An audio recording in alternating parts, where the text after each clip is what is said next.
اللہ دیکھ رہا ہے۔ ایک دفعہ کا ذکر ہے کہ ایک گاؤں میں ایک شخص رہتا تھا، اس کا نام عبداللہ تھا۔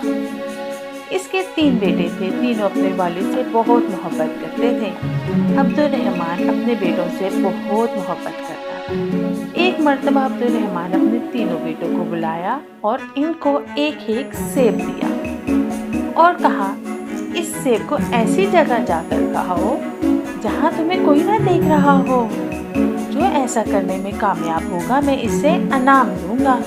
تینوں بیٹے والدین کو اللہ حافظ کہہ کر ان سے دعائیں لے کر گھر سے باہر نکلے۔ دوسرے دن عبدالرحمن نے پھر بیٹوں کو بلایا اور باری باری سب سے پوچھا۔ سب سے پہلے بڑے بیٹے عبداللہ سے پوچھا، عبداللہ، کیا تم کو ایسی جگہ کھانے میں کامیاب ہوگے جہاں تمہیں کوئی نہ دیکھ رہا ہو؟ عبداللہ نے جواب دیا، الحمدللہ ابا جان، میں نے وہ سیب ایک درخت کے پیچھے جا کر کھایا، وہاں مجھے کوئی نہیں دیکھ رہا تھا۔ پھر عبداللہ نے اپنے دوسرے بیٹے سے پوچھا، یوسف، تم بتاؤ تم نے کیا کیا؟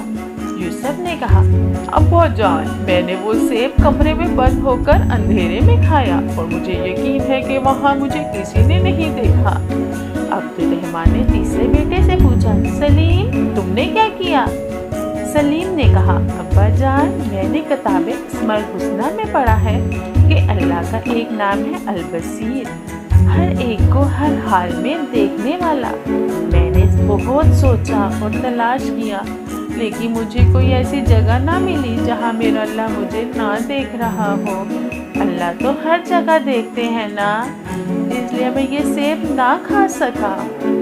عبدالرحمن اپنے سب سے چھوٹے بیٹے کی عقل مندی پر بہت خوش ہوا اور اس کو انعام دیا۔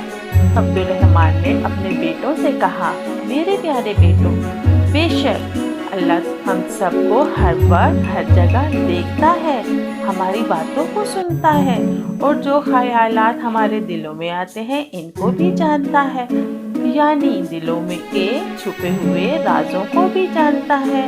اللہ کی نافرمانی سے ہر وقت بچو اور اللہ کے سارے احکامات پر عمل کرو۔